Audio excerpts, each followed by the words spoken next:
자, 오늘 성경 공부 이제 합니다. 빨리 해서 최대한 내가 30분까지 마치도록 할게요.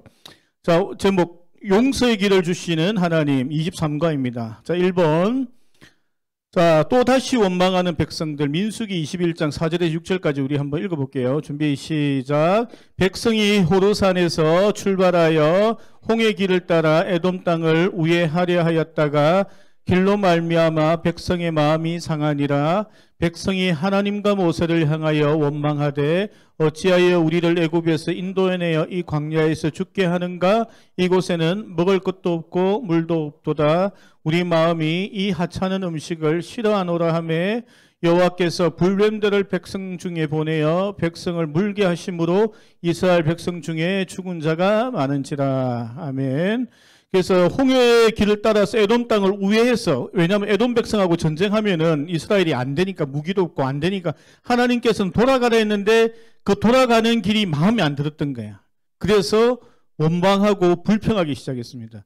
제가 2001년도에 이제 호주에 유학을 갔는데 이제 원래 필리핀에 한 1년 살았기 때문에 외국 생활에 대한 좀 익숙한 게 있었잖아. 그래서 호주에 갔는데 굉장히 힘든 거야. 그래서 하나님한테 기도를 했죠. 하나님 왜 이렇게 힘듭니까? 왜 이렇게 내 생각하고 다르게 흘러갑니까? 라고 기도하는데 하나님께서 내 마음속에 주시는 말씀이 영수야, 말해도 몰랐을 거라는 거예요. 우리 지인이 인도에서 왔잖아. 인도에 대해서 아무리 설명해도 모르는 거야. 안 가봤으니까 모르는 거야. 우리가 가보지 않은 길, 우리가 아무리 설명해도 모르는 거야. 그러니까 하나님께서 그때 하신 말씀이 말해줘도 몰랐을 거라는 거야. 한국하고 호주하고 다르고 필리핀하고 호주하고 다른데 그걸 내가 설명한다고 네가 하나 들었겠니라는 거야.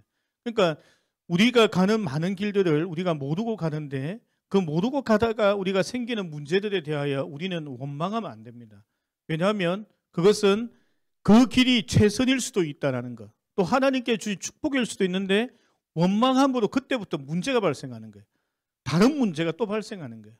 그래서 우리 속에 생기는 많은 일들을 우리가 원망으로 해결하려고 하면 안 됩니다. 우리가 교회 생활을 하다가 또 인생을 살다 보면 원망, 불평, 또 비난 이런 일들이 있잖아요. 근데 그것을 하기 전에 우리가 생각해야 될 것은 그럼 과연 대안이 있느냐라는 거예요. 내가 이것이 불평이라서 막 이야기를 한다고 합시다. 그럼 나에게 다른 대안이 있느냐라는 거예요. 내가 더 좋은 확실한 대안이 있으면 제안을 해서 바꾸면 되지만 우리가 일반적인 것은 원망, 불평하는 사람들의 특징은 원망, 불평으로 끝난다는 거예요.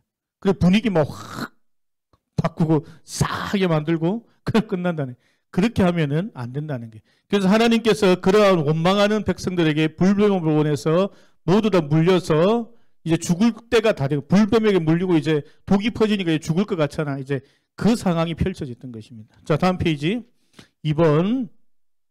그래서 하나님께서 무엇을 하셨는가 하면, 자, 불뱀에게 물렸는데 너희들 살고 싶으면 저 위에 있는 놋뱀을 쳐다봐라 했어요.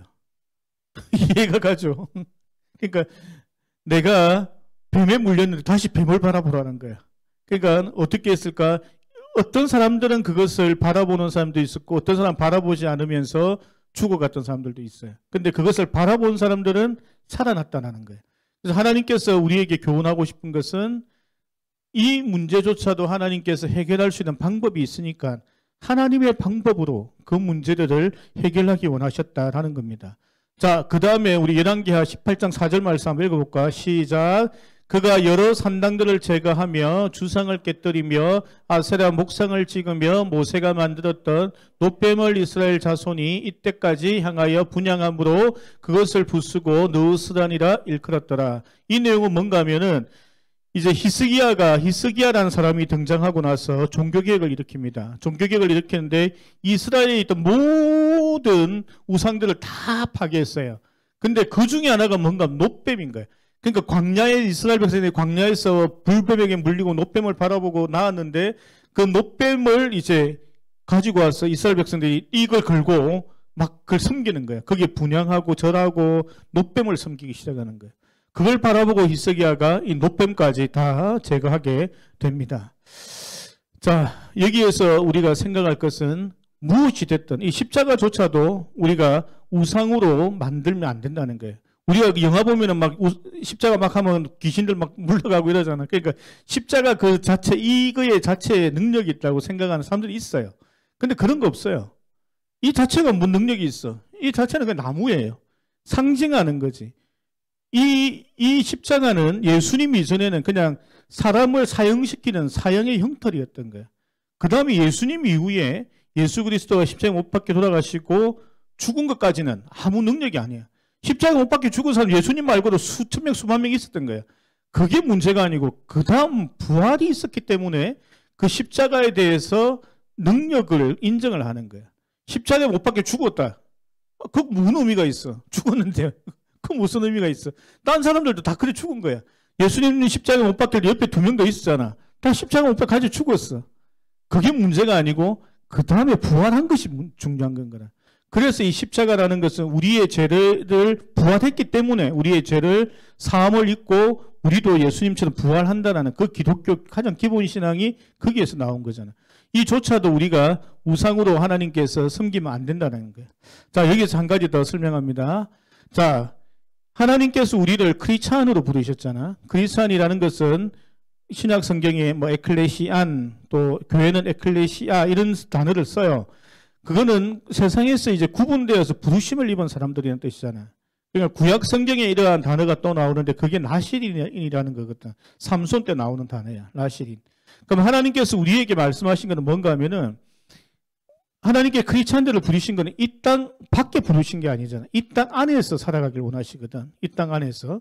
우리가 부르심을 입을 때 다 학교에 가고 직장 가고 집에서 살고 믿지 않는 부모님이랑 살기도 하고 또 우리가 뭐 이제 믿지 않은 친구들과 밥도 먹기도 하고 여행도 가기도 하고 이러한 일들이 일어나잖아. 그 속에서 하나님께서 우리에게 원하시는 것은 구분되어진 삶을 원하신다는 것을 우리가 알아야 됩니다. 그러면 자, 오늘 이제 유초동부 설교 때 했던 말 이제 여기 빌려와서 할게요. 왜 그러면 삼손이 타락을 하고 하나님께 버림을 받았느냐라는 거예요. 그 이유는 삼손은 블레셋 사람들이 살아가는 그 모습이 부러웠던 거예요. 블레셋 사람들처럼 저녁에 흥청망청하고 막 술 먹고 타락하고 막 이것이 부러웠던 거예요.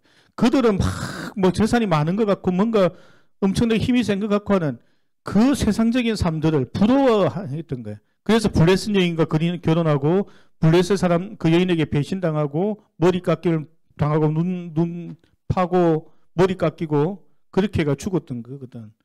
하나님께 버림받았던 거거든. 하나님께서 우리에게 이 세상에서 요구하는 것은 뭔가 하면 우리가 이 세상에 노뱀과 같은 사람이 되길 원하는 거예요. 우리가 이 세상에서 구분된 사람으로 사람들이 봤을 때 이 세상의 사람들이 십자가 바라보고 교회를 바라보면 뭔 생각을 하겠어? 그냥 저 사람 예수 믿는구나. 예수님 누군지는 알 거 아니에요. 우리가 늘 하는 말 예수 믿고 구원받는다는 거 다 아는 거야. 아, 그 기독교에서는 그것을 말하지. 본의 아니게 모든 교회는 그것을 이 세상에 알리고 있는 거예요. 똑같은 거예요. 우리가 크리스찬으로 이 세상에 살아가는 것은 우리가 이 세상의 노뱀이 되는 거예요. 하나님을 나타내고 하나님을 보이고 우리가 십자가가 되는 거예요.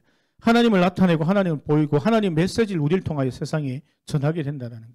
그래서 우리에게 하나님께서는 크리스찬, 구분된 자, 나실인, 에클레시안이라고 부르는 거예요. 그래서 우리가 이 세상에서도 우리를 통하여 세상이 하나님을 아는 그러한 일들이 일어나기를 소망합니다. 자, 세 번째. 이제 그럼 이렇게 타락하고 회개하고 문제 일으키고 했던 그 많은 인간들에 대하여 하나님께서는 어떠한 길을 만드셨는가? 세 번째, 완전한 용서의 길을 주시는 하나님. 요한복음 3장 14절에 16절. 자, 14절에 16절 한번 읽어보자. 시작. 모세가 광야에서 뱀을 든 것 같이 인자도 들려야 하리니 이는 그를 믿는 자마다 영생을 얻게 하려 하심이니라. 하나님이 세상을 이처럼 사랑하사 독생자를 주셨으니 이는 그를 믿는 자마다 멸망하지 않고 영생을 얻게 하려 하심이라. 아멘. 그러니까 이 메시지가 이어지는 거예요. 이스라엘이 죽을 것 같은 그 상황이 있었을 때 노뱀을 들어서 노뱀을 바라보니 나았던 것처럼 예수님도 노뱀처럼 이 십자가 높이 위에 매달릴 거라는 거지. 그 매달려 있는 그 예수 그리스도, 그 예수 그리스도를 우리가 보고 예수 그리스도를 영접할 때에 너희도 노뱀을 보고 나은 것처럼 너희도 영생을 얻게 된다라는 것을 하나님께서 말씀하고 계시다는 거예요. 그래서 우리가 인생을 살다가 많은 문제들이 있을 수 있고 그런 고난을 만날 수 있습니다. 그때 우리가 이스라엘 백성처럼 하나님께서 말씀하신 원망하지 마라. 불평하지 마라. 그 속에서도 하나님의 역사심과 인자심과 인도하심이 있는데 네가 불평하고 원망함으로 하나님의 역사가 못 일어난다는 거예요.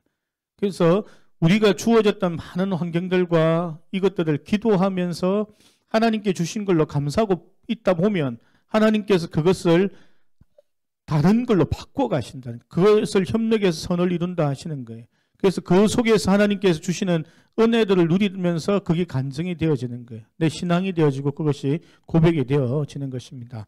우리 청년들에게 마지막으로 권면합니다. 예수 그리스도가 십자가에서 높이 달린 것처럼 우리 교회가 또 우리 청년들 모두가 이 세상 속에서 예수 그리스도를 나타내는 우리가 세상의 구원의 통로가 되어지는 그런 청년이들 되길 축복합니다. 함께 기도하겠습니다.